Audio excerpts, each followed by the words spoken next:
It began like any other afternoon at school. Lockers slammed shut with familiar metallic impatience. Friends joked loudly about homework and weekend plans. Teachers erased chalkboards, already thinking about tomorrow. He moved easily through the halls, recognized by almost everyone. A familiar face, easy smile, nothing weighing him down. No whispers followed him, no warnings lingered behind. This was a normal day by every visible measure. The final bell rang, slicing the routine into freedom. Students poured outside, scattering toward buses and sidewalks. He stepped into sunlight with the careless rhythm of youth. Some friends waved goodbye, heading different directions. He adjusted his backpack and turned toward home. That moment passed without meaning to anyone watching. At home, evening arrived quietly, then waited too long. A driveway stayed empty as daylight drained away. Phones were checked, then checked again with tightening hands. Messages stacked up, unread, glowing in the dark. Concern entered softly, pretending it would soon leave. Night settled, heavy and unanswered, stretching every minute. Morning brought hope, thin but necessary to breathe. Teachers noticed an empty desk, unusual but explainable. Friends sent texts filled with jokes and confusion. By afternoon, worry stopped pretending anything. Searches began near streets he walked every day. Names were called into spaces that refused to respond. Then someone found the backpack near school grounds. It rested where feet passed daily without noticing. Zippers closed, straps twisted, silence clinging to fabric. Inside were books, notes, ordinary pieces of a future. Nothing torn, nothing missing, nothing explaining absence. His phone kept ringing days later, stubborn and cruel. Each vibration echoed hope nobody wanted to silence. Voicemail filled with voices trying to sound calm. Investigators turned their focus towards security cameras. Screens flickered with grainy images and institutional indifference. There he was, walking toward the exit doors. Timestamps advanced second by second, steady and reliable. Then the image fractured, slipping like a broken thought.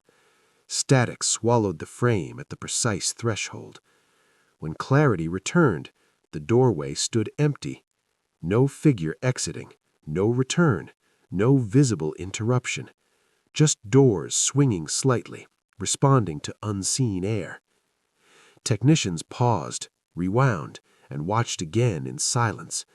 The same moment failed every single time. Outside, a bus stop waited beneath buzzing lights. Night swallowed the bench where someone should have sat. Wind pushed paper along the pavement aimlessly. Homes nearby ticked with clocks refusing to slow. Questions gathered where answers never arrived. There was no body to mourn, no trail to follow, no suspect to accuse, no story to close. Only a gap where a life continued elsewhere.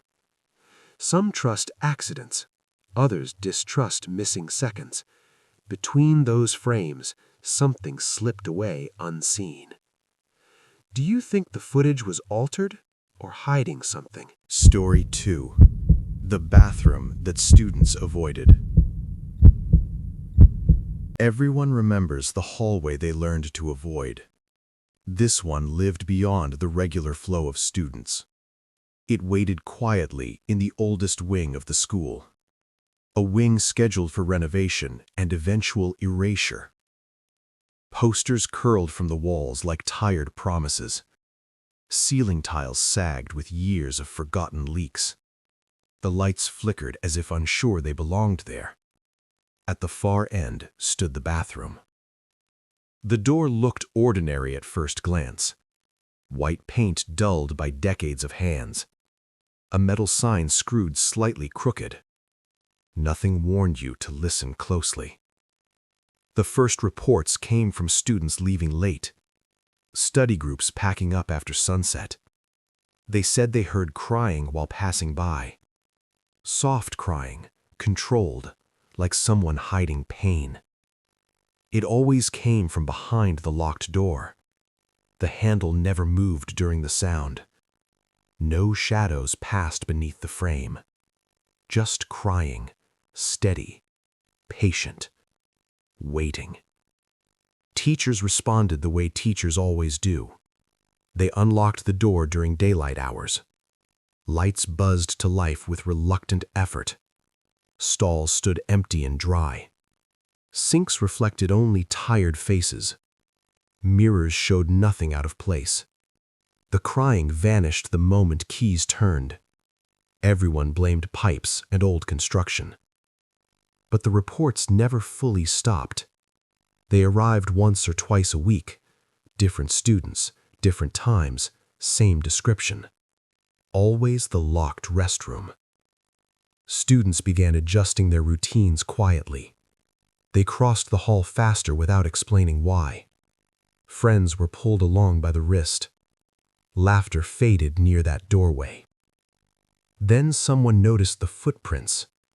Wet shoe marks appeared one morning. They led outwards from the bathroom door. Perfect impressions on dusty tile. They stopped halfway down the hallway. No return trail followed behind them. No spill, no puddle, no source. By the time staff arrived, they were fading. The floor dried too cleanly, as if nothing had ever been there. Phones came out only after the moment passed. The hallway resumed its silence. Meetings were held behind closed doors. Maintenance checked pipes late at night. Administrators reassured parents with careful language. Schedules were adjusted. Routes subtly changed. Still, the crying continued. Sometimes louder, sometimes barely there. Always just enough to be believed. Always just enough to unsettle. One afternoon, someone chose to enter alone. No one knows the reason. Curiosity, bravado, exhaustion, maybe all three. The lock turned easily that time. The door closed without sound. The hallway swallowed the moment whole. Classes changed, bells rang, time moved on. No one noticed the absence immediately. Hours passed before concerns surfaced. Attendance records raised quiet alarms. Teachers retraced expected paths. The bathroom door remained closed. Staff forced the lock near evening. The lights flickered as they came on. The smell inside was clean and wrong. A student sat against the far wall. Knees pulled tight to their chest, eyes open wider than seemed possible. Their mouth moved without sound. No water covered the floor. No sign of struggle appeared anywhere. Only dripping echoed from an unseen source. The student was led out carefully. They did not look back. Days passed before they spoke again. When words returned, they arrived slowly. They said something was inside with them. Something that reacted to being noticed. Something that resisted the idea of being left alone. After that, the decision came without debate. Metal plates sealed the bathroom door shut. Power was cut without ceremony. Renovation plans quietly changed shape. Maps removed that hallway altogether. The wing remained standing but unused. Tours avoided that section without explanation. Students still feel it when passing nearby. A pressure behind the eyes, a sudden urge to keep moving. Dripping sounds carried through the walls. Whispers arrived during quiet moments, between locker slams and closing doors. No one checks the sealed restroom anymore. No one suggests reopening it. Story 3. The Final Detention. Detention was meant to quiet the noise of the day. a place where minutes dragged and lessons lingered. This teacher believed control shaped character best. Rules were enforced without warmth or negotiation. Students learned quickly which lines never moved. Whispers traveled about staying after hours there. That afternoon, a name stayed behind on the board, assigned detention for speaking out of turn. Nothing rare, nothing alarming on paper. The dismissal bell rang, sharp and liberating. Lockers clanged shut, footsteps rushed towards exits. Sunlight stretched across floors as voices faded. The classroom door remained closed when others left. 2 people were expected to remain inside. Only one was later accounted for. Attendance logs claimed the desk stayed empty. The teacher stated the student never arrived. He said he waited, graded papers, then left. Friends told a different version that afternoon. They saw the student enter before the hallway cleared. A backpack rested beside the desk briefly. Time passed unnoticed between dismissal and evening. Custodians rolled carts past quiet corridors. One paused, sensing movement, then dismissed it. The room stayed dark, blinds half drawn. The next day, the desk looked unchanged. Only someone kneeling would have seen beneath. Deep scratches cut into the wood underneath, uneven grooves pressed hard, angled with urgency. Marks no idle hand would ever make. A chair nearby sat slightly pulled back. When dragged, it scraped the floor slowly. The sound echoed longer than expected. Questions followed, careful and restrained. Records were reviewed, then quietly corrected. Names adjusted, times refined, certainty restored officially. The teacher repeated the same calm statement. No student present, no incident to report. Parents waited near phones that never rang. Searches expanded outwards, streets and fields examined. Inside the building, silence stayed thick. The classroom door locked earlier each evening. Dust gathered where sunlight cut through blinds. The desk remained until replacement was approved. Scratches were documented, then quietly removed. Weeks passed without resolution or explanation. Then paperwork appeared requesting a transfer. The approval came swiftly, without added questions.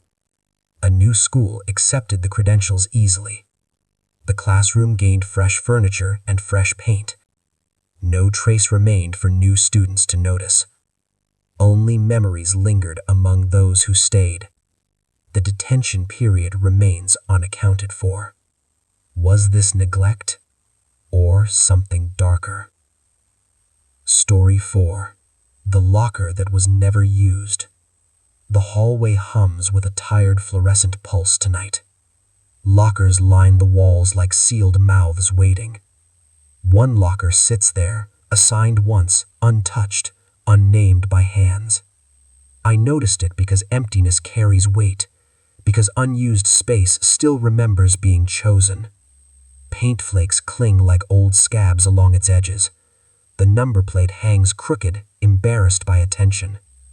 Every other locker bears dents, stickers, private history.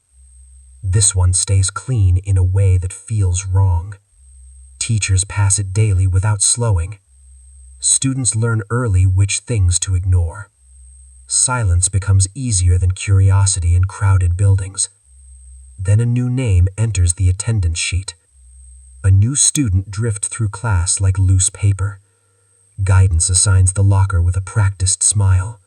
Paperwork settles arguments faster than instinct. The key turns with visible reluctance. Metal groans, stretching after long restraint. Inside waits air that feels older than dust. Pencils scratch, chairs sigh, clocks pretend kindness. Somewhere beneath the lesson, sound travels differently. A tapping arrives without asking permission. Soft at first, like accidental movement. Then deliberate, measured, patient beyond comfort. Knocking from within metal should feel impossible. The sound carries a cold certainty instead. It counts time between strikes with cruel accuracy.